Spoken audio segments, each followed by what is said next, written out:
반갑습니다. 인사 서로 나누실까요? 네, 반갑습니다.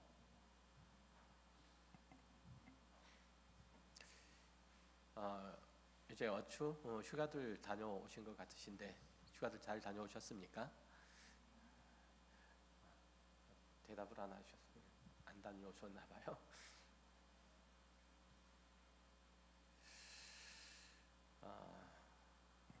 이 모양 저 모양으로 교회가 그 빈자리가 좀 많습니다. 위해서 기도해 주시길 바라고 또 여러 날 동안 교회에 함께하지 못한 예배당에 함께하지 못한 이들 위해서 기도도 해주시고 또 권면도 해주시고 또 함께 믿음을 잘 지켜나갈 수 있도록 서로 격려하고 또 응원하는 우리 모두가 되었으면 좋겠습니다. 그리고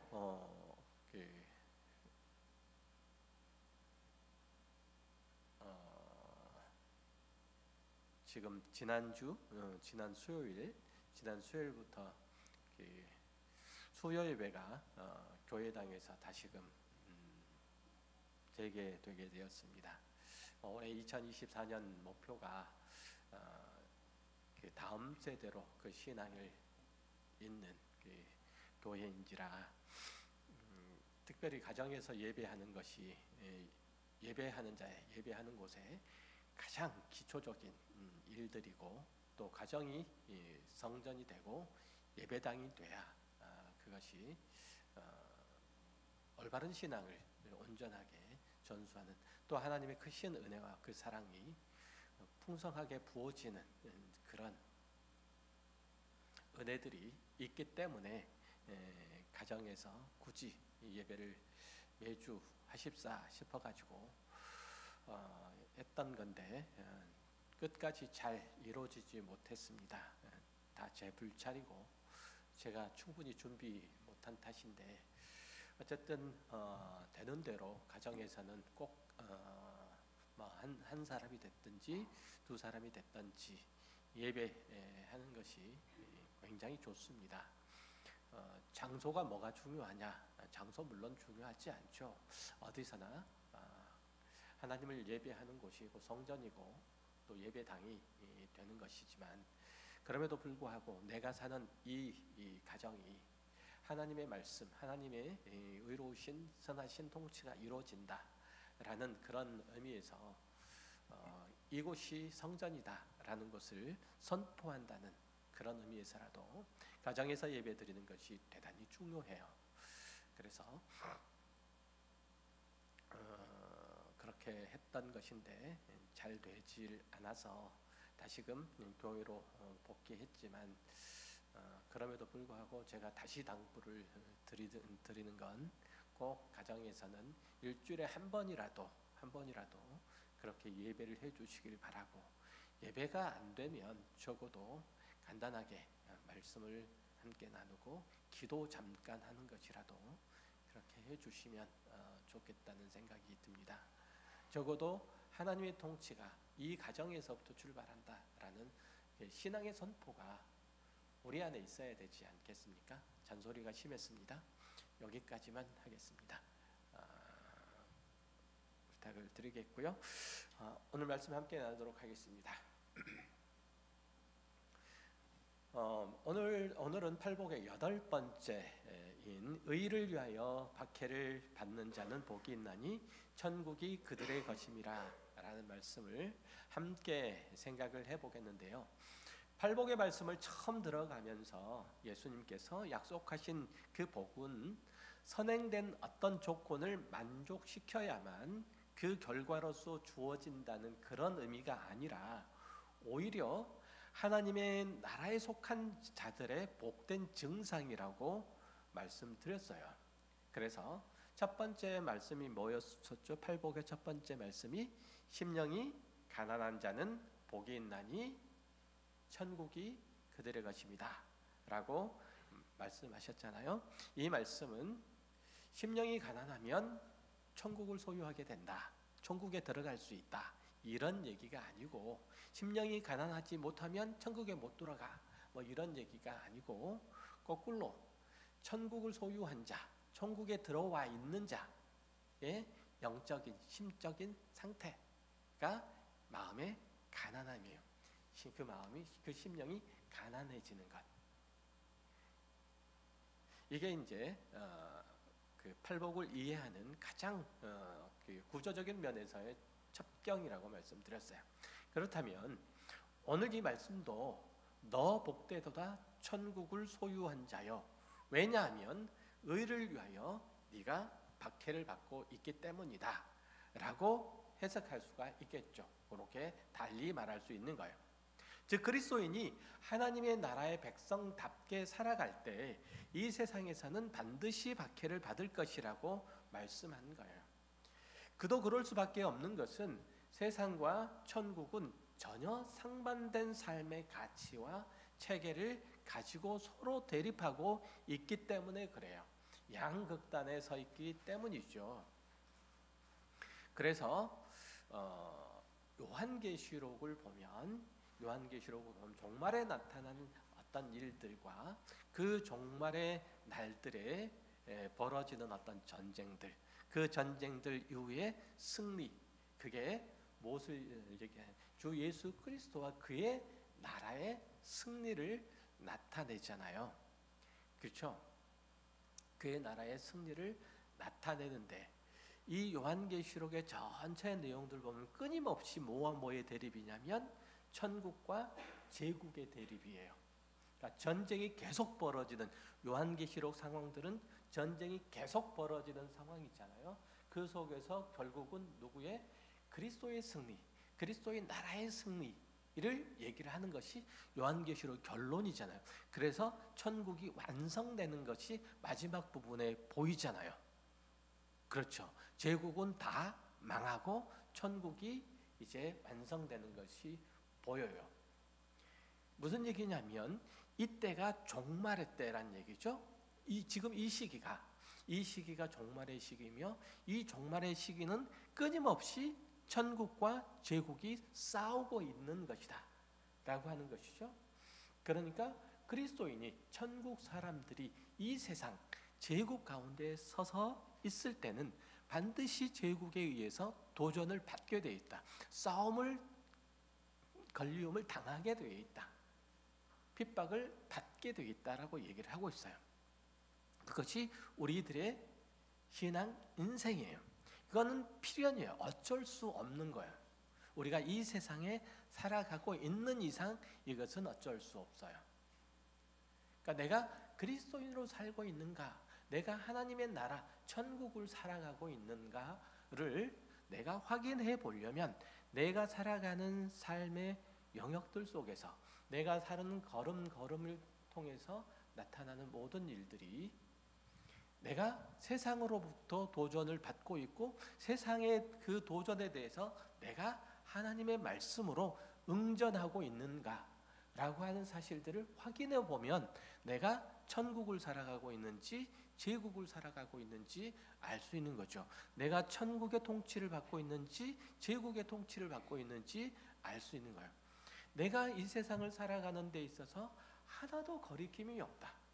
너무 물 흐르듯이 자연스럽게 세상을 살아가고 있고 이것이 나에게 너무 편하고 좋다 라고 생각한다면 과연 내가 천국을 살아가고 있을까라고 내 삶에 대해서 퀘스천 마크를 한번 찍어 보셔야 돼요. 이해되세요?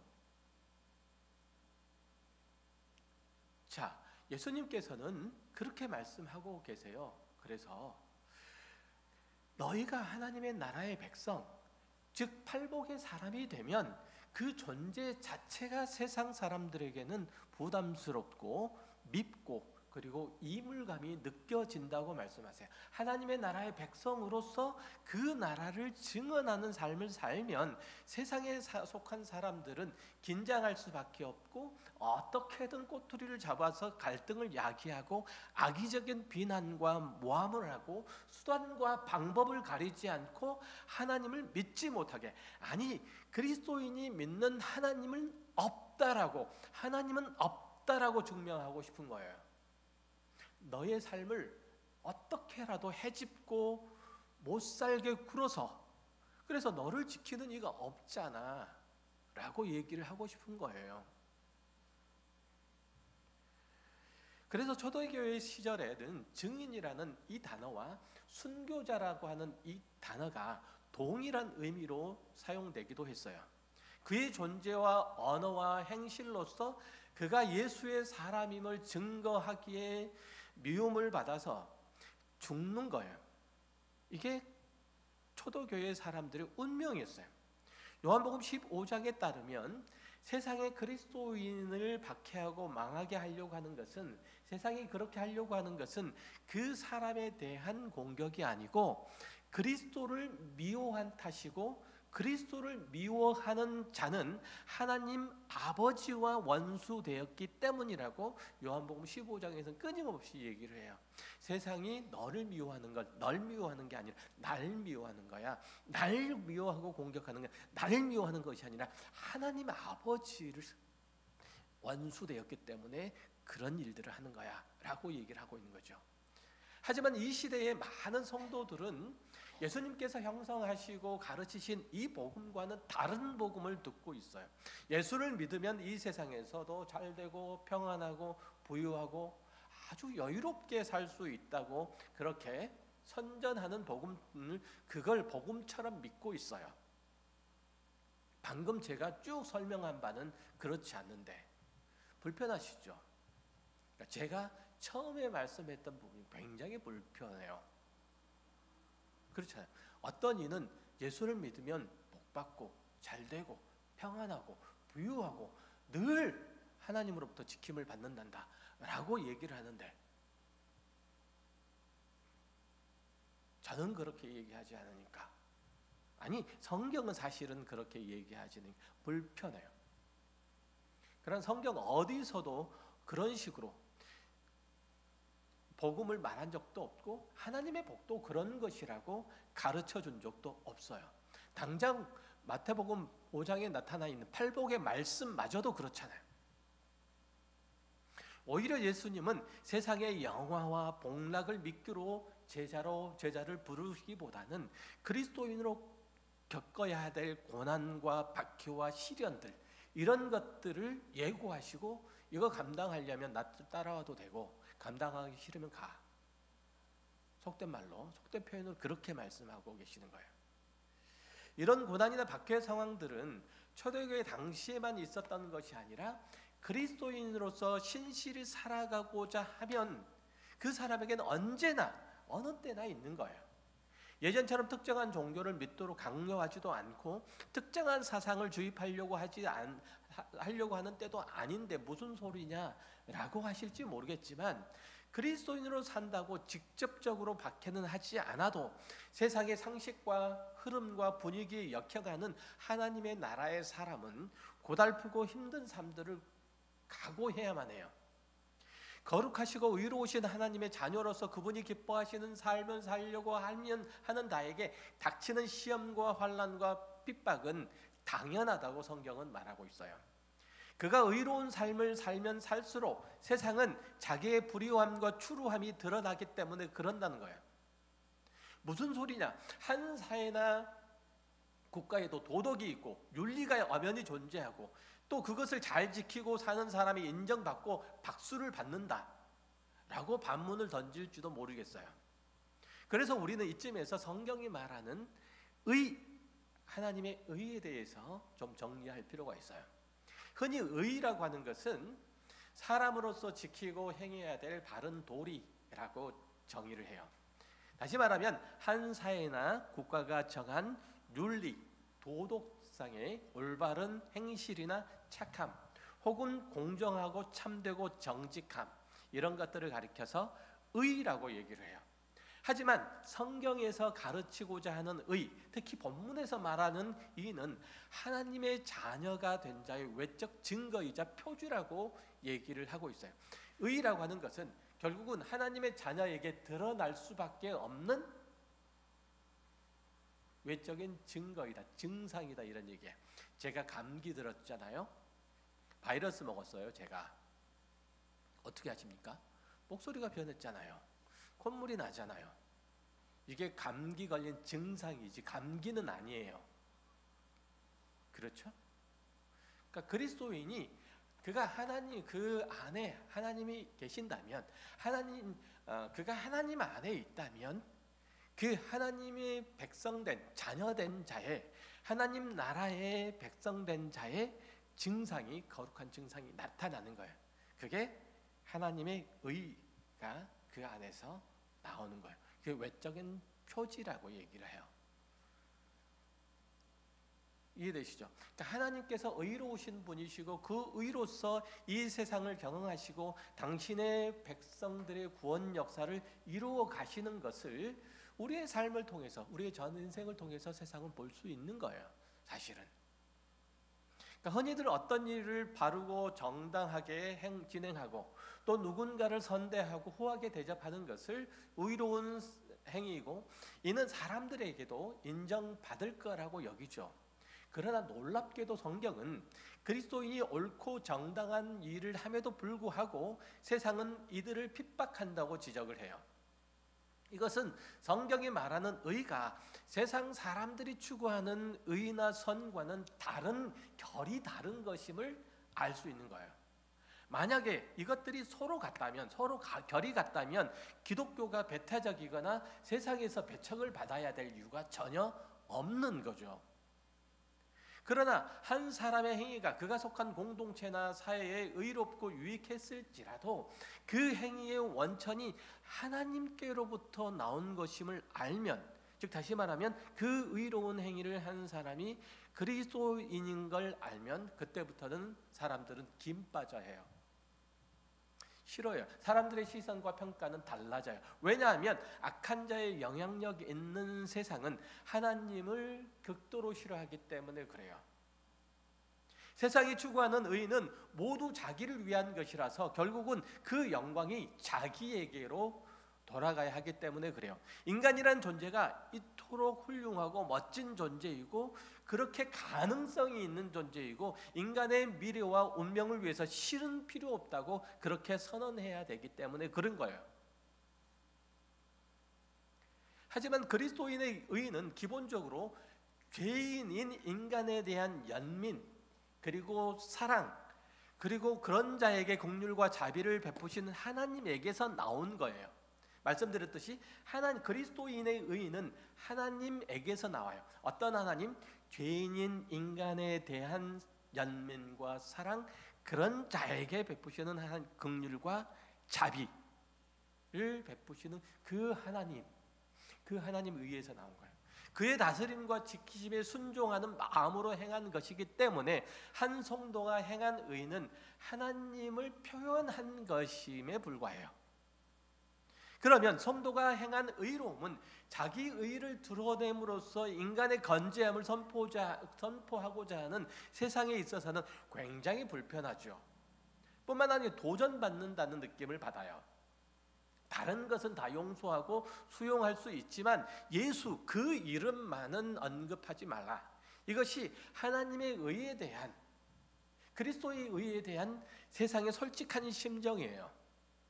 빌보서 3장 7절 이하를 볼게요. 성경이 말하는 이가 어떤지를 그러나 무엇이든지 내게 유익하던 것을 내가 그리스도를 위하여 다 해로 여길 뿐더러 또한 모든 것을 해로 여김은 내 주 그리스도 예수를 아는 지식이 가장 고상하기 때문이라. 내가 그를 위하여 모든 것을 잃어버리고 배설물로 여김은 그리스도를 얻고 그 안에서 발견되려 함이니 내가 가진 의는 율법에서 난 것이 아니요 오직 그리스도를 믿음으로 말미암은 것이니 곧 믿음으로 하나님께로부터 난 의라.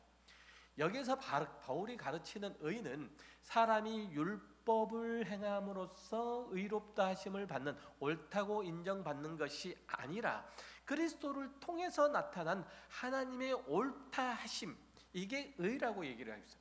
그러니까 의라고 하는 것은 성경이 얘기하는 의라고 하는 것은 어떻게 그리스도 예수를 통하여서 나타나는 하나님의 옳다 하심, 하나님의 의로우심이에요. 즉 죄로 죽었던 우리를 회복하고 새롭게 하실 뿐만 아니라 우리가 구원받은 성도로서 거룩하고 의롭게 살도록 하시는 하나님의 능력을 가리켜서 뭐라고 표현한다고요? 하나님의 의라고 표현해요. 그러니까 우리 구원받은 성도는 예수 안에서 의롭게 됐고 예수 안에서 하나님의 의로우심을 따라 살아갈 수 있는 거예요. 바울은 스스로 열심으로는 교회를 핍박하고 율법의 의로는 흠이 없다고 스스로 자부했던 사람이에요. 그러나 그가 예수를 만난 후로는 이전에 자신이 생각했던 육체를 신뢰함으로 얻은 이 의, 세상이 인정하고 기뻐하는 이 의와, 그래서 그것이 자랑이 되고 자신을 드러냈던 이 의와 그리스도 예수 안에서 발견한 하나님의 의와는 전혀 다른 것임을 깨닫고 그 예수께 항복하는 거예요. 그러니까 기본적으로 인간이 추구하는 의는 무엇을? 자기를 드러내기 위한 의지요. 하나님의 의는 하나님 당신을 드러내기 위한 의가 아니고, 아까 말씀드렸듯이 죄인을 대한 연민과 사랑을 가지시고 그에게 자비와 긍휼을 한없이 베풀되 자기의 아들을 내어주시기까지 사랑하시는 그 하나님의 능력, 하나님의 의를 가리켜서 하나님의 의라고 얘기하는 거예요. 세상이 추구하는 의는 그래서 기껏해야 윤리 혹은 도덕적으로 죄를 짓지 않는 것이고 질서를 철저하게 지키는 것이고 다른 사람에게 해를 끼치지 않으려고 하는 그런 발음에 불과해요. 그러나 성도가 그리스도를 통해서 경험하는 의는 그를 죄와 사망에서 건지시려고 자기 목숨을 대속물로 내어주신 이의 의예요. 그리스도의 생명이 그 의로 덮여진 자는 반드시 그 의를 따라서 살려는 경향성을 보인대요. 그러니까 우리는 누구를 볼 때 그 사람에 대한 하나님의 시선이 있어야 되는 거예요. 하나님께서 그 사람을 연민을 가지고 사랑을 가지고 바라보듯이 그의 긍휼과 자비하심을 드러내듯이 우리도 또한 누구를 볼 때 그런 눈으로 보는 거예요. 예수님이 당신의 죽으심과 부활로서 그 의로우심을 만천하에 드러내셨던 것처럼 참된 그리스도인 역시 예수의 삶과 죽음을 닮아서 그분의 그 의로우심을 담고자 열망하는 거예요. 내가 그리스도 안에서 죽고자 하는 거예요. 그것이 우리를 구원하신 목적이래요. 하나님께서 우리를 구원하신 목적이래요. 로마서 6장 4절이에요. 그러므로 우리가 그의 죽으심과 합하여 세례를 받음으로 그와 함께 장사되었나니 이는 아버지의 영광으로 말미암아 그리스도를 죽은 자 가운데서 살리심과 같이 우리로 또한 새 생명 가운데 행하게 하려 함이라. 모든 성도의 의는 예수 그리스도께서 이루신 의이고 그를 믿는 믿음으로 얻은 의이고 그 안에서 행하는 의예요. 이게 연속되어 있는 거예요. 그리스도께서 이루신 의이고 그를 믿는 의이고 그를 그 안에서 행하는 의, 이게 다 하나로 묶여져 있는 거예요. 그러니까 세상은 본능적으로 그래서 하나님을 굳이 외면하고 반대하죠. 예수라면 경기를 하는 사람들도 되게 많아요. 하나님이 어딨냐? 내가 세상살이에 고통받고 절망할 때 하나님 도대체 뭘 했냐? 하나님은 침묵하는 방관자냐? 이런 거예요. 그러다가 열에 받치면 너 하나님을 믿냐? 차라리 내 주먹을 믿어라 라고 소리 지르기도 하죠. 제가 고등학교 때 몰래 읽었던, 그때 당시에 이제 저희 집은 그런 게 엄격하게 이제 금소로 지정됐던 거라 그 몰래 읽었던 인간시장이라는 그 김홍신 씨가 지은 장편 소설이 있어요. 이 소설의 주인공 이 장총찬이 나름 불의한 세상의 그 정의를 찾으려고 몸부림치면서 했던 자주 소리 질렀던 그 얘기가 있어요. 무슨 소리였냐면 하늘 향해서 하나님 계시면 좀 내려와 보쇼. 하나님도 이런 모 같은 이 XX는 못 참을걸요. 뭐 이렇게 소리 질러요. 그러니까 이렇듯 세상은 자기 의롭고 또 자기 스스로 정화할 수 있는 것처럼 하나님을 지극히 불의한 사람들처럼 지극히 방관간자인 것처럼 하나님은 손과 발이 아무것도 없어 지극히 수동적인 우리의 섬김만 받을 뿐이라고 그렇게 여기는 이들이 있는 거죠. 이 세상이에요. 그러니까 자기의 행복을 스스로 창조하고 자기의 운명을 스스로 개척하는 것은 오히려 인간이지 하나님께서 뭘 해준다고, 신이 뭘 해준다고 생각하지 않는 거죠. 그러나 죄인된 인간은 그렇게 스스로를 열심히 치장하고 열심히 독려하고 열심히 스스로를 개척하려고 하더라도 결코 행복할 수 없어요. 왜냐하면 인간이 스스로 만들어낸 행복이라는 것이 끊임없이 경쟁, 그리고 싸움, 그리고 상대방을 탈락시킨 우월감에서 나온 왜곡된 행복이, 비뚤어진 행복이기 때문에 그래요. 인간이 건설한 것이 무엇인가를 무너뜨리고 부수고 그 위에 세운 것이기 때문에 그래요. 인간이 얻은 것이 누군가의 것을 약탈하여 얻은 것이기 때문에 그래요. 세상은 자수성가한 사람을 칭송하죠. 선하고 의로운 일을 한 사람을 높여줘요. 왜냐하면 세상이 가치 있고 옳다고 정해놓은 것을 열심히 해준 사람이잖아요.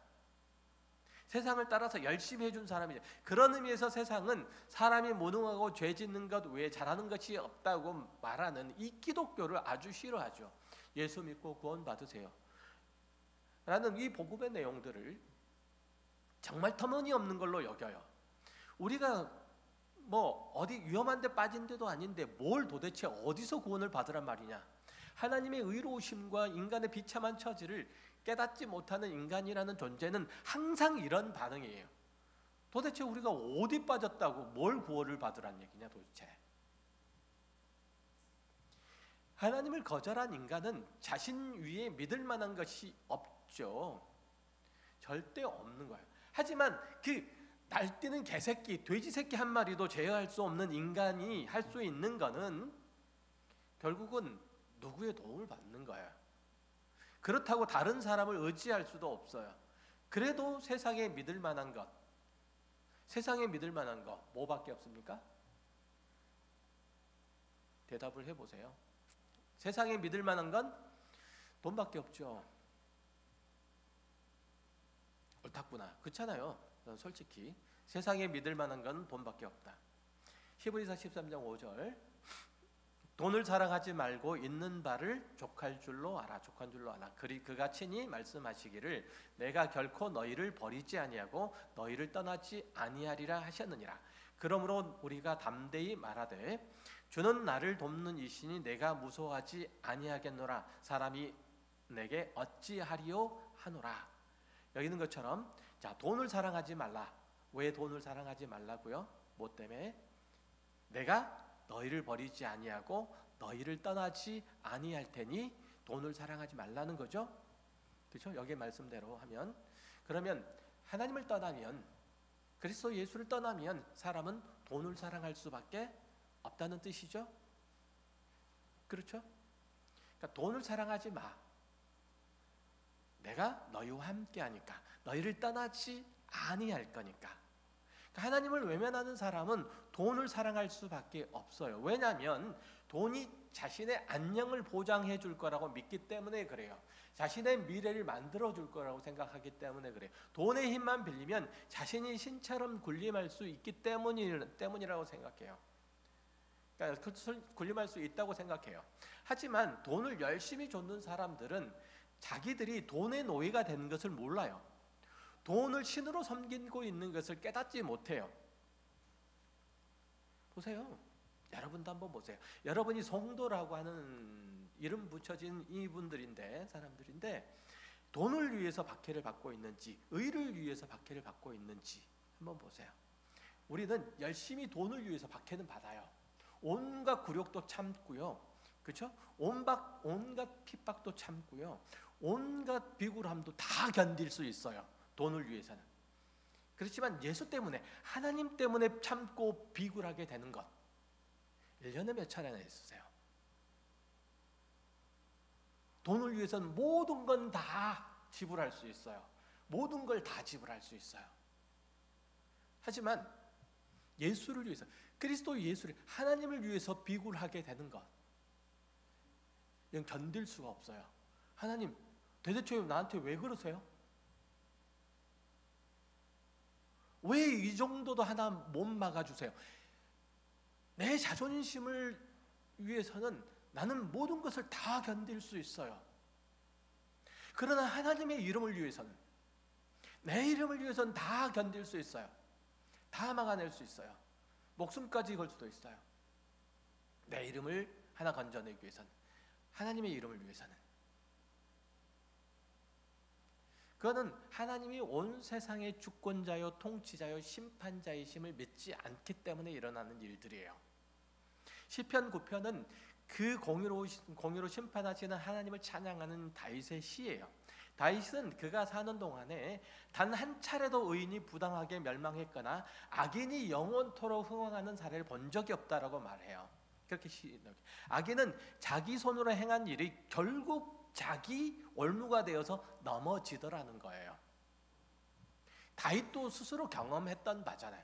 본인이 경험해서 본인이 저질러 놓은 그 일에, 그 올무에,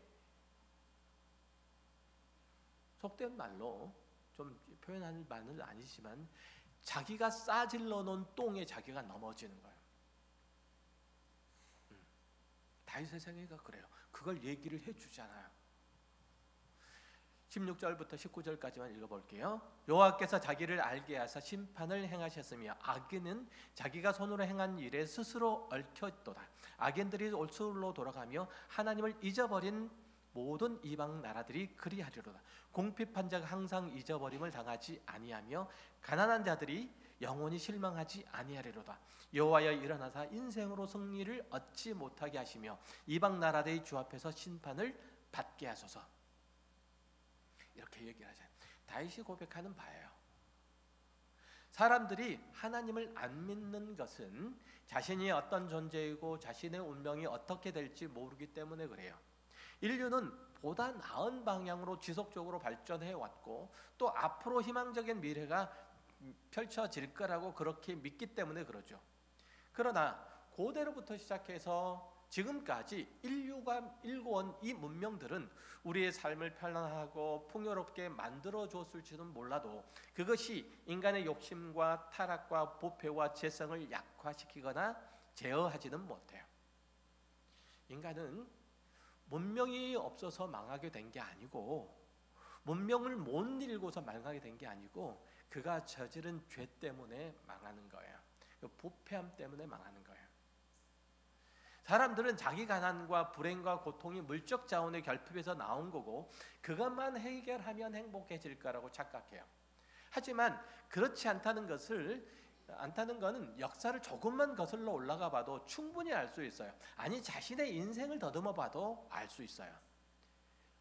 최근 인공지능을 개발하는 회사들의 전현직 직원들을 대상으로 설문조사를 한 결과를 공개했는데 인공지능이 머지않아서 인류를 멸망시킬 정도로 위협적이 될 거라는 대답이 그들 중에서 70% 정도가 나왔대요. 그 직원들 사이에서. 그런 위험성들 때문에 이들 회사 내에서 인공지능의 그 개발 속도를 늦추고 인간이 통제 가능한 안정적인 시스템을 먼저 구축하자는 그 분위기가 무르익었다고 해요. 이런 분위기가 반영돼서 챗 GPT라는 그 프로그램 아시죠? 그렇죠? 그 인공지능을 대중화시킨 회사 오픈 AI라는 그 회사의 CEO 그 샘 올트먼이라는 사람이 있는데 그 사람이 몇 개월 전에 해임됐다가 5일 만에 복귀를 했대요. 그 이유는 인공지능을 획기적으로 개발하는 데 있어 획기적으로 그 속도를 낼 수 있는 인물이 바로 그 인물밖에 없기 때문에 그런 거예요. 그러니까 개발 속도를 낼 수 있는 인물이 바로 그 인물들 때문이라는 거예요. 그러니까 속도 때문에 문제가 됐는데 그것을 열심히 내고 있던 그 사람 회의했다가 다시 복귀를 시킨 거예요. 왜 속도를 내야 할까요? 그래야 큰 돈을 벌 수 있기 때문에 그렇대요. 그러니까 결국은 다 뭐에 결부되어 있다는 얘기죠? 돈이에요, 돈. 모든 게 다 돈이에요. 제 아무리 첨단의 시대를 산다고 하더라도 부를 독점해서 진정한 신적주의에 오르려고 하는 이 인간의 욕망을, 이 거짓된 욕망을 제어하지 않고는 인간은 죄와 유혹과 악의 영향력에서 결단코 벗어날 수가 없어요. 아담과 하와는 그 범죄, 아담과 하와의 범죄는 선악과를 먹고 싶다는 이 단순한 호기심적인 욕망이 아니고 자기가 하나님이 되어서 자신의 운명과 자신의 가치와 목적을 스스로 정하는 자, 즉 창조주가 되고 싶은 욕망이었던 거예요.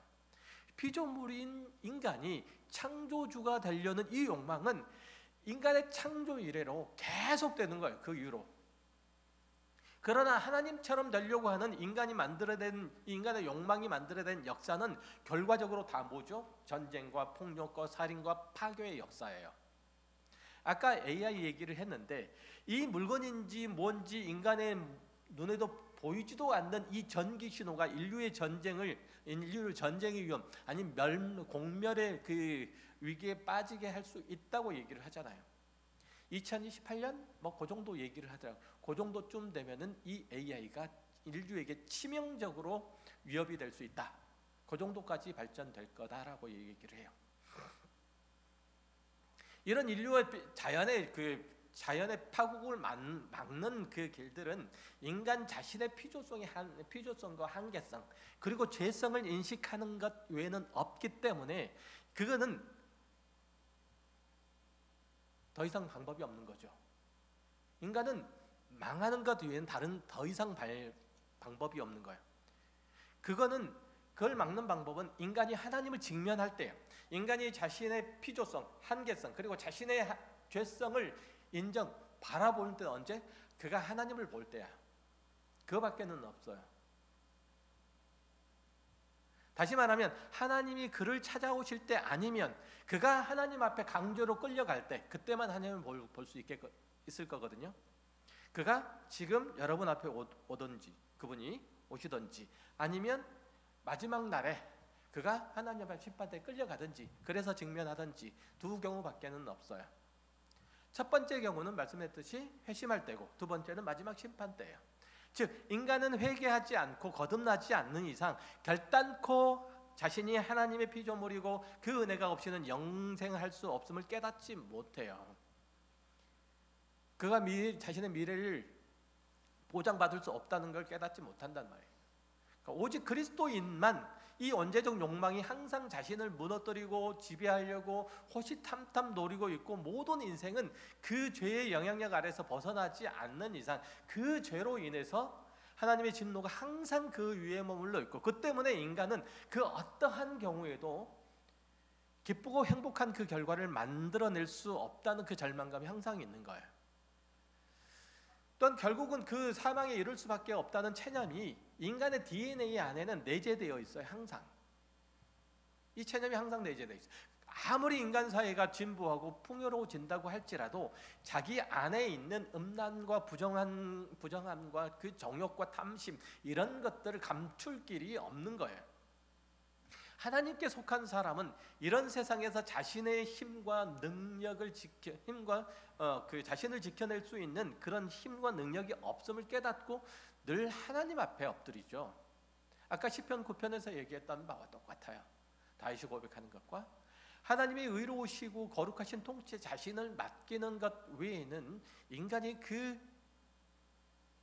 숙명적 굴레에서 벗어나는 길들은 없어요. 그리고 그 결과가 어떠하든지 기쁘게 받고 감사할 뿐 세상에 가는 길에 동행하지 않는 거예요. 세상은 하나님이 없다고 증명하고 싶어서 그 자녀들에게, 즉 여러분들에게 항상 환난을, 핍박을, 박해를 가함으로써 우리를 궁지로 몰아넣을 거예요. 하지만 이 싸움은 결코 타협하거나 포기할 수 있는 일들이 아니에요. 그건 뭐와 똑같냐면 여러분이 하나님의 자녀이기를 포기하는 것과 똑같은 거예요. 그런 의미에서 의를 위하여 핍박받는 것은 그리스도인의 너무나도 분명한 표지인 거죠. 마태복음은 스스로 하나님의 자녀라고 생각하는, 스스로 거듭난 성도라고 생각하는 가짜 성도들을 위해서 쓰여져 있어요. 그러니까 특히 산상수훈은 더욱 그래요. 그러게 초두에 심령이 가난하다는 것, 이것은 하나님 앞에서의 성도의 마음 상태를 지적하고 이후는 그 자각 증상에 대해서 쭉 나열하는 거예요. 내 안에는 아무것도 없다는 거예요. 어떤 의로운 것도 선한 것도, 나 자신을 지켜낼 어떤 능력도 가능성이 전혀 없다는 거예요. 그래서 하나님 앞에 오는 거죠. 하나님을 기억하는 거예요.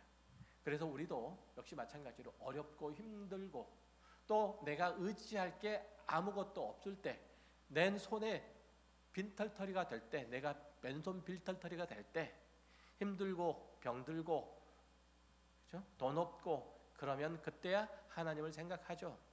쉽게 얘기하면 인간은 늙어서야 철이 들어요. 늙어서야. 그래서 하나님의 자녀임에도 불구하고 오랫동안 장수하는 거 그렇게 썩 즐거운 일 아니에요. 철이 안 드니까 철들게 만드시느라고 쭉 이렇게 그래? 그러면은 하나씩 빼줄게. 그러면 그거 경험하면서 네가 무엇을 의지해야 되는지, 무엇을 꿈꿔야 되고 또 무엇을 누구를 찾아야 하는지 봐라. 네가 누구를 나중에 찾게 되는지. 그래서 결국은 야 얘들아 세상 살아보니까 별거 없더라. 신앙 잘 지켜라. 우리 아버지 그러고서 돌아가셨어요. 물론 치매로 돌아가셨지만 그 전에 늘 하시는 말씀이 그거였어요. 세상 사는 거 별거 없더라. 이 얘기 하시는 거예요. 본문 11절에 보면 나로 말미암아 너희를 욕하고 박해하고 거짓으로 너희를 거슬러 모든 악한 말을 할 때에는 너희에게 복이 있나니라고 말해요. 예수를 믿는 자는 박해의 대상이 된다는 뜻이에요. 우리는 흔히 다른 사람에게 양보하고 감싸주고 도와주고 베풀어주고 섬겨주면서 세상에 기여할 수도 있고, 그러면 세상도 이해하다 받듯이 우리를 칭찬하고 이런 낭만적인 기독교를 누리기를 꿈꾸는데 그렇지 않대요. 세상은 우리가 참된 신앙에 대해서 말할 때는 여지없이 반발한대요. 세상에 도움을 주고 기여한 것까지는 좋다. 그러나 예수의 복음만은 말하지 말라. 우리 작은 도서관에 오는 아이들의 부모들도 다른 한편은 그걸 염려해요. 혹시 여기서 교회니까 복음을 얘기하지 않을까, 교회 오라고 하지 않을까라고요. 옛날에 문재인 정부 시절에 정보통신부 장관인가 그 임명할 때 중간에 이제 청문회 때 낙마한 사람이 있었어요. 정보총인가 어쨌든 그걸 과기부인가 어쨌든 그분이 이제 창조론자라는 사실 때문에 그게 여기저기서 사정없이 물고 뜯었어요. 요즘 같은 세상에. 그리고 과학기술부 장관이 이게 창조론자라는 게 말이 되냐 이렇게 해가지고 세상이 그래요. 그러니까 우리는 그래서 그 세상에서 살려고 하다 보니까 핍박보다는 타협을 선택해요. 가능한 충돌하지 않고 핍박받지 않는 것들로 성도됨의 도리를 바꿔버려요. 봉사하는 거 좋잖아요. 구제하는 거 좋잖아요. 이게 성도의 본분인 것처럼 그렇게 여겨요. 물론 멋진 일이고 또 해야 될 일들이에요. 하지만 갈등과 핍박을 피하고 그리고 좋은 게 좋은 거라고, 좋은 일 많이 한다는 칭찬으로 피차의 싸움은 피하고 믿음을 자신의 이익의 수단이고 자랑거리로 만들기 위해서라면 그것은 올바른 그리스도인의 태도가 아니죠. 고린도전서 1장 26절 이하에서 우리가 어떻게 그리스도인이 되었는지, 그것이 어디로부터 비롯됐는지를 지적하고 있어요. 우리가 그리스도인이 된 것은 전도라는 방법을 통해서 우리는 복음을 알게 됐고 또 예수를 믿게 됐다는 거예요. 우리 발로 구원의 도리를 찾아온 것이 아니고 스스로 복음을 터득한 것 아니라는 거예요. 그래서 우리의 그리스도인됨을 자랑할 수 없다는 거예요. 우리의 신앙에 대한 표현은 하나님께서 그 은혜로 날 구속하셨다라는 그런 감사의 표현밖에는 없다고 얘기를 해요. 하나님께서 우리를 죄 가운데서 건져내셔서 구원하시기 전에 우리는 끝내 좌절하고 절망할 수밖에 없었다는 거죠. 모든 사람이 받는 그 숙명의 굴레처럼 그렇게 살아가야 하는데, 죄 가운데 살아가야 하는데 그 죄 가운데서 긍휼을 입은 것은, 구원을 얻은 것은 그분의 은혜뿐이라고 얘기를 하는 거죠. 고린도전서 1장 20절 제가 읽어드릴게요. 지혜 있는 자가 어디 있느냐, 선비가 어디 있느냐, 이 세대의 변론가가 어디 있느냐. 하나님께서 이 세상의 지혜를 미련하게 하신 것이 아니냐. 하나님의 지혜에 있어서는 이 세상이 자기의 지혜로 하나님을 알지 못하므로 하나님께서 전도에 미련한 것으로 믿는 자들을 구원하시기를 기뻐하셨도다. 이렇게 얘기를 하고 있어요. 우리는 하나님께로부터 구원을 받은 자예요. 우리가 스스로 복음 터득한 것 아니고, 그 복음이 인간의 지혜로 만들어낸 것 아니고, 인간 세상을 더 풍요롭고 유익하도록 만들기 위한 그 사상, 그 신념 혹은 이데올로기, 이런 거 아니에요. 복음은 생명이에요. 하나님께서 예수 그리스도를 통해서 이루신 것들이에요. 이거는 타협할 수 있는 내용들이 아니라는 거죠. 그것 방법을 통해서 우리를 구원하지 않으셨다면, 타인이 와서 우리에게 복음을 전해주지 않았다면, 우리는 그나마도 이 모양도 없었을 것이에요. 우리 안에 구원을 얻을 만한 어떤 다른 조건이 없었다는 거예요. 우리 안에 아무리 무엇이 있다고 할지라도, 우리 문명이 아무리 발달하고 우수를 발달하고 인간 수명이 300년, 400명이 길어진다고 할지라도 그 연수의 자랑은 수고와 슬픔뿐일 거예요. 300년, 400년을 여러분이 죄 가운데 살아보세요.